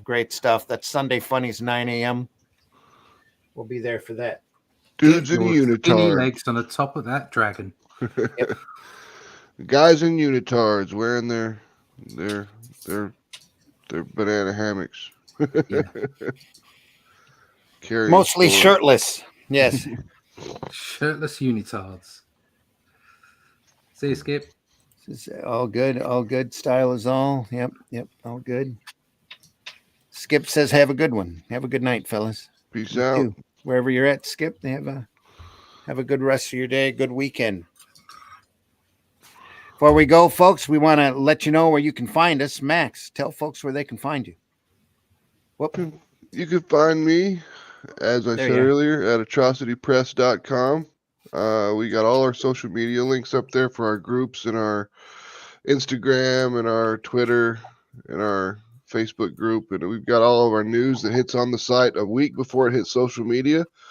And we've got our shop that has all of our books in digital and physical possibilities, and our t-shirts. We put out books like Mary Machine Gun, Human Hunters, Ninja Bimbos versus Zombies from Deep Space, Love and Madness, and Lady Blasphemy. All right. Whiskey, tell folks where they can find you. Yeah, you can find me on the old. If I can get that screen going. The old X there.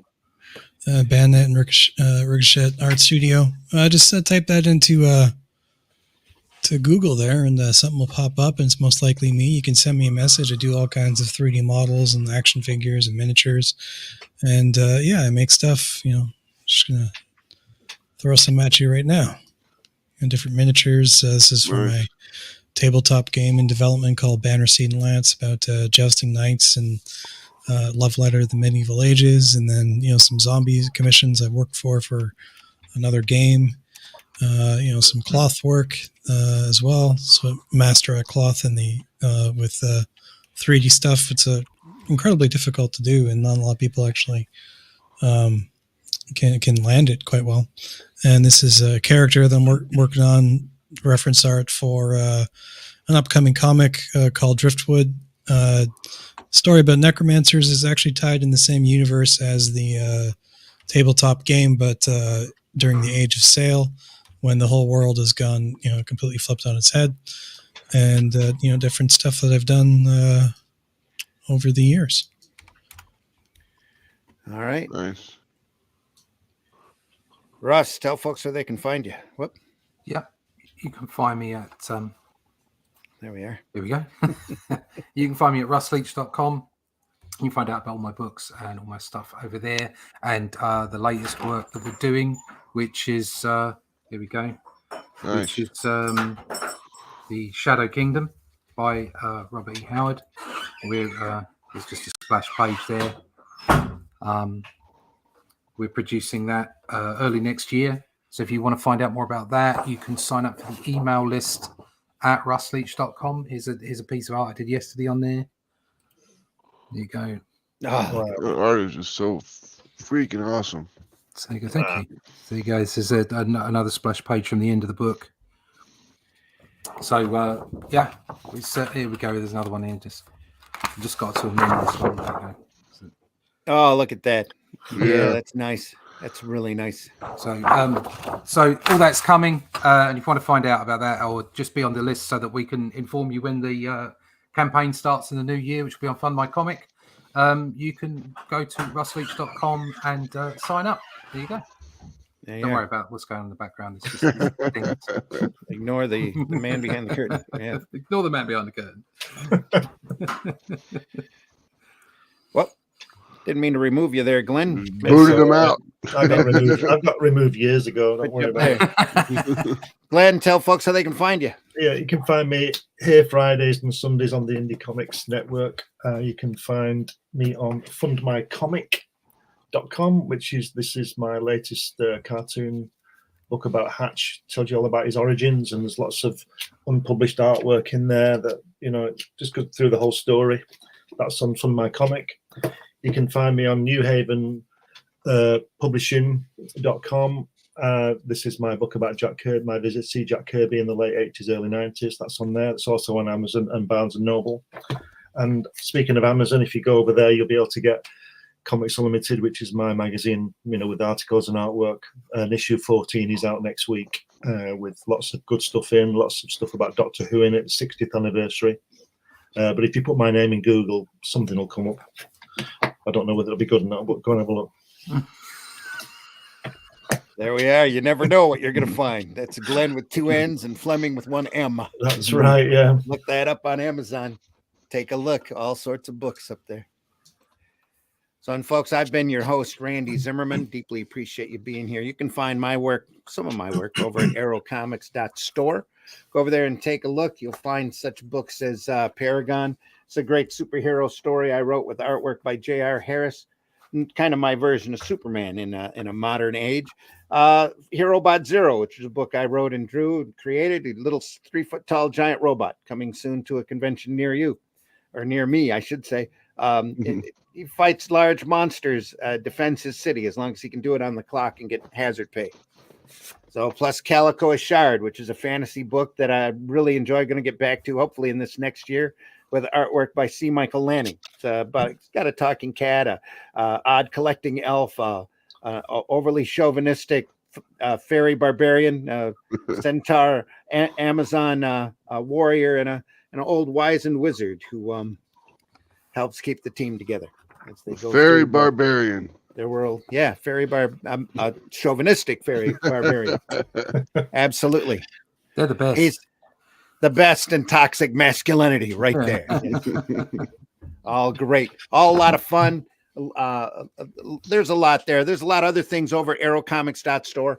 Everything over at aerocomics.store is ready and able to be shipped to you immediately once you order it. So there won't be any waiting time except for on the post. So go over there now. Also, go over to fundmycomic.com. Take a look at all of the campaigns over there. Can't recommend that site enough. It is a platform for crowdfunding comics and other genre materials, RPG games, prose novels, that kind of thing that is made for the fan, made for the nerd, made for the geek. We're not selling the next scooter, the next oddball electronic thing over there. Nerd Bacon, Luke, who owns and runs the site, showed the numbers. They pulled well over $250,000 in campaigns already, and they've only been up since I think March or May, one of the other. March, yeah, March. Nice. So, and it's gathering steam, and as they go along, there's a lot more over there than Arrow work. There's a lot of very polished, very professional people there that are crowdfunding products there that are well worth your time. So go over there and take a look. Fundmycomic.com. Then, folks, we'll see you again here next week as we cover Halo Jones Book 2, Friday morning at 5 a.m. Eastern, here on the Indie Comics Network, the Randy Zim YouTube channel, and the Comic Book Black Belt YouTube channel. We deeply appreciate you stopping by and being here. We realize the majority of our audience comes in after the fact, and we have just this week, according to the Indie Comics Network, the Indie Comics Network has been monetized. So we want to say hello to anybody who's listening. It should up our visibility a little bit on those recommends lists. And we hope you take a look and that you enjoy. Everything's archived over at those YouTube channels I mentioned earlier. And we have covered a large amount of really great, phenomenal sequential artists that we can't recommend highly enough. I mean, I don't think there's been a bad book out there yet that we've looked at. So, and there's so much more to come, so much great stuff to look at. So, and if there's somebody that you want us to look at, like in the chat, they suggested that we definitely carry on that ABC Warriors and take a look at the Swamp Thing stuff. It is on the list. It'll be coming. So hopefully we'll get to that in the new year. I know in March, I want to focus on Will Eisner because it's Eisner month. I'd like to get a further look at his graphic novel work, maybe a little Spirit volume or two in there. And other than that, April, I want to do a little bit more on the lighter side and the comedy stuff, just to do it. But we've got Barbarians coming up in the next quarter that we're looking at, and plus, it's not just Comics by Night. We also do Sunday Funnies, Sunday at 9 a.m. Eastern time, where we look at it, a little bit more fringy stuff, some comic strip material, some of the more unusual aspects of this business. But it's all stuff that inspires us and keeps us working in this wonderful industry called comics. Says Gerald Lang would say Peanuts would be a great discussion. It would. I've got the first couple volumes of that. We can sit through that, and it'd be really interesting. Completely different looking characters than what Schultz ended up with over the years. The evolution of these comic strips are so interesting to me. I just love looking at these artists evolve on their styles. Dick Tracy's the same way. A lot of great stuff. Just there's so much phenomenal stuff out there that needs more appreciation, tell you the truth. Plus, if you get a chance, folks, go out and visit your local retailer. It's holiday season. Comics make a great gift. Go to your local retailer, spend a little time, look at those boxes that are probably closest to the floor, maybe even have a little dust on them because they haven't been looked in or repriced for a while. There's some great black and white magazines. Look at the magazine boxes. There's some phenomenal stuff, eerie, creepy, some phenomenal Marvel material back during that time, all waiting to be bought and appreciated. And I'm sure your local retailer would appreciate the patronage as well. So go over there. Please, folks, please leave this industry in better shape than what you found it. Remember that hating ain't creating. Get out there and do the work. Make the best comics that you can. Make this industry proud and try to leave it in better shape than what you found it. Is there anything else, folks? No. Go over to go over to russleach.com and sign up for news there on the Shadow Kingdom book. Go visit fundmycomic.com and look for Glenn's material, Atrocity Press. Look for Whiskey's material, especially his comics coming up next year. Looking forward to seeing all of that. And look at watch for Arrow Comics. We're growing all the time. I've got a little contract agreement now where we'll be adding somebody here real soon that I can't wait to tell you about. Then those books will be available up at the store and over at Fund My Comic as well. So there's a lot more coming from Arrow in the next year, and can't wait to see it. We have to do the work first. Hell yeah. Here we are. It's not really work when you love what you're doing, is it? Not really. Again, folks, take care. We're going to go out with a couple of bumps, and we'll see you on the other side. See you Sunday morning at 9 a.m. See you. And next Friday at 5 a.m. Take care. Have a great weekend. Thanks for being here. Peace. Appreciate you all. Auf Wiedersehen. There we are. The views and opinions expressed within the video content found on the Indie Comics Network are those of the speakers and do not necessarily reflect the views or positions of the Indie Comics Network or its sponsors. So this is the divine intervention. You could become a spiritual guru on your own, but you just have to tie your shoes, and you just have to know how to eat burritos backwards. We never did use the opening this time, so here's a little promo for the Sunday show. Now on Sunday mornings, longtime independent comics creator Randy Zimmerman brings to you a podcast that talks about the lighter and more whimsical side of comics, the fun side of comics. That's right. Sunday Funnies is back Sunday morning, 9 a.m. on the Indie Comics Network on YouTube. Check it out. Special guests, great comic talk, good times. See you there. I've been told that last week's opening might have been a little cruel. As one of our fellow publishers ended up getting a box, probably from adamandeve.com. We'll run that opening. Here it is. It came! It finally came! The big one.